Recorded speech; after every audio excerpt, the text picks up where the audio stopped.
അച്ഛാ pant pant അമ്മാവാ pant pant.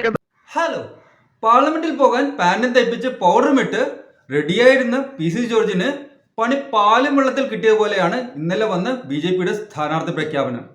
കാസയെയും കരയോഗ പ്രമാണിമാരെയെല്ലാം കണ്ട് അനുഗ്രഹം വാങ്ങി കുത്തിരിപ്പിന്റെ പാഠങ്ങൾ മെല്ലെ മെല്ലെ മുന്നോട്ട് നീക്കുന്നതിനിടയിലാണ് ഇരുട്ടടി പോലെ ഇന്നലെ പ്രഖ്യാപനം വന്നത്. പ്രഖ്യാപനത്തിൽ ഒരു കാര്യം വ്യക്തമായി, പത്തനംതിട്ടയിൽ നിന്ന് PC ജോർജ് ഔട്ട്. എവിടെയോ കിടന്ന അനിൽ ആന്റണിയാണ് പത്തനംതിട്ടയിലെ സ്ഥാനാർത്ഥി. അത് ആരെന്നോ എന്തെന്നോ പത്തനംതിട്ടക്കാർക്കോ PC ജോർജിന് പോലുമോ അറിയില്ല. രണ്ട് മഞ്ഞകളാണ് ഇതിന് പിന്നിലെന്നാണ് PC ജോർജിന്റെ അഭിപ്രായം. രണ്ട് മഞ്ഞകൾ ചേർന്നാൽ ചുവപ്പാകുമെന്നുള്ളത് ഫുട്ബോളിൽ മാത്രമല്ല രാഷ്ട്രീയത്തിലും നടക്കുന്ന ഒന്നാണ് എന്നാണ് ഇത് തെളിയിക്കുന്നത്. പ്രധാനമന്ത്രി തിരുവനന്തപുരത്ത് വന്നപ്പോൾ BJP ലയിച്ചതും പ്രധാനമന്ത്രി ഇരട്ടയക്കമാണ് കേരളത്തിൽ നിന്ന് പ്രതീക്ഷിക്കുന്നത് എന്ന് പറഞ്ഞപ്പോൾ അതിൽ ഒന്ന് താനാണ് എന്ന് കൊതിച്ചതും വെറുതെയായി എന്നതാണ് ഇന്നലത്തെ പ്രഖ്യാപനത്തോടെ മനസ്സിലാകുന്നത്. ഫീൽഡിംഗ് എല്ലാം സെറ്റ് ചെയ്ത് ബോളും എടുത്ത് ബോളിങ്ങിന് വരുമ്പോഴാണ് ക്യാപ്റ്റൻ പറയുന്നത്, നീ ടീമിലേ ഇല്ല, നീ സൈഡിലോട്ടിരിക്കാൻ.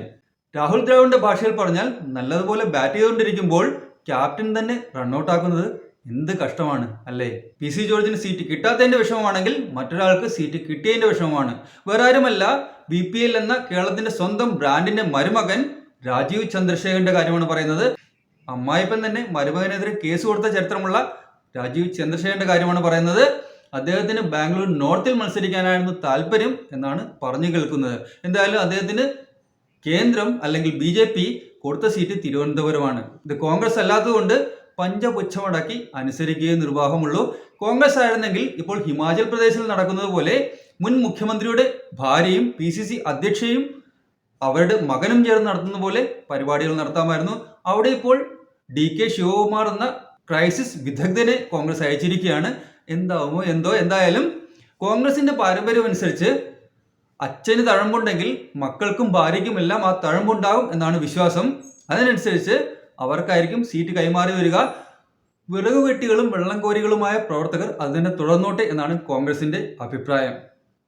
ഹൈക്കമാൻഡിന്റെ കാര്യം തന്നെ എടുത്തു നോക്കൂ.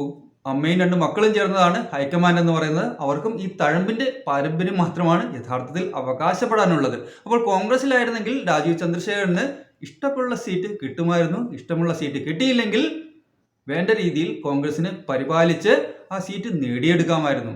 ഇതിപ്പോൾ BJP ആയതുകൊണ്ട് അനുസരിക്കുകയേ നിർവാഹമുള്ളൂ. ഇതിപ്പോൾ പ്രധാനമന്ത്രി കേരളത്തിൽ ഇരട്ടയക്ക സീറ്റ് കിട്ടുമെന്ന് പറഞ്ഞത് സുരേന്ദ്രൻജിക്കൊരു കൊട്ടാണ് എന്ന് ആർക്കും മനസ്സിലാകും.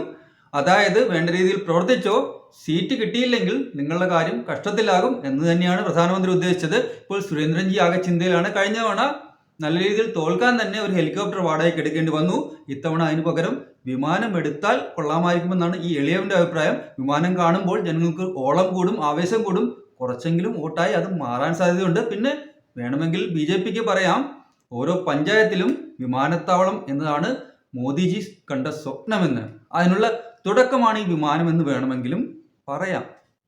ഇതിപ്പോൾ അനിൽ ആന്റണിയെ പരിചയപ്പെടുത്തേണ്ട ചുമതല PC ജോർജ് ഏട്ടന്റെ തലയിൽ വരുമെന്നാണ് യാഥാർത്ഥ്യം. ഇതിപ്പോൾ അനിൽ ആന്റണി ആരാണെന്ന് പത്തനംതിട്ടക്കാർക്ക് അറിയില്ല. അദ്ദേഹത്തിന്റെ അച്ഛൻ AK ആന്റണിയെ പോലും ഇപ്പോൾ ഓർമ്മയുണ്ടാവില്ല. പലരും അദ്ദേഹത്തെ ഓർക്കുന്നത് 1-ാം തീയതി ഡ്രൈ ഡേ ആയതുകൊണ്ട് മാത്രമാണ്. എന്തായാലും അനിൽ ആന്റണിയെ നാട്ടുകാർക്ക് പരിചയപ്പെടുത്തേണ്ട ചുമതല PC ജോർജിന് തന്നെ വന്നു ചേരും എന്നാണ് അദ്ദേഹം ഭയക്കുന്നത്. താനോ മോനോ ആയിരുന്നെങ്കിൽ നാടിനെ അറിയുന്ന, നാട്ടാരെ അറിയുന്ന നേതാവിനൊരു വോട്ട് എന്ന പേരിൽ വോട്ട് പിടിക്കാമായിരുന്നു. ഇതിപ്പോ അതും കഴിയില്ല. അനിൽ ആന്റണി എന്താണെന്നോ ആരാണെന്നോ ആർക്കും അറിയില്ല. അയാൾ എങ്ങനെയാണ് സംസാരിക്കാൻ പോകുന്നതെന്നോ എന്ത് പ്രവർത്തനമാണ് നടത്താൻ പോകുന്നതെന്നോ ഒന്നും അറിയില്ല. അറ്റ്ലീസ്റ്റ് കുത്തിത്തിരിപ്പെങ്കിലും കയ്യിലുള്ള PC ജോർജ് ആയിരുന്നെങ്കിൽ എന്തെങ്കിലുമൊക്കെ നടത്തി എന്തെങ്കിലുമൊക്കെ നേടിയേനെ, ഇത്രയെങ്കിലുമൊക്കെ വോട്ട് നേടിയേനെ. ജയിച്ചാലും ഇല്ലെങ്കിലും കുറച്ചെങ്കിലും വോട്ട് കൂടുതൽ നേടാൻ BJPക്ക് വേണ്ടി PC ജോർജിന് കഴിഞ്ഞേനെ. ഇനിയിപ്പോൾ പറഞ്ഞിട്ട് കാര്യമില്ല. PC ജോർജിന് ഇതിനു പകരം മറ്റെന്തെങ്കിലും കൊടുത്ത് സമാശ്വാസ സമ്മാനമെങ്കിലും കൊടുത്ത് BJP പാർട്ടിയിൽ തന്നെ അദ്ദേഹത്തെ നിർത്തുമെന്ന് പ്രതീക്ഷിക്കാനേ നിർവാഹമുള്ളൂ. ഇനി കളത്തിന് പുറത്തായിരിക്കും PC ജോർജിന്റെ കളി എന്നാണ് ഞാൻ കരുതുന്നത്. എന്തൊക്കെയാണ് കളികളെന്ന് നമുക്ക് കാത്തിരുന്ന് കാണാം. താങ്ക്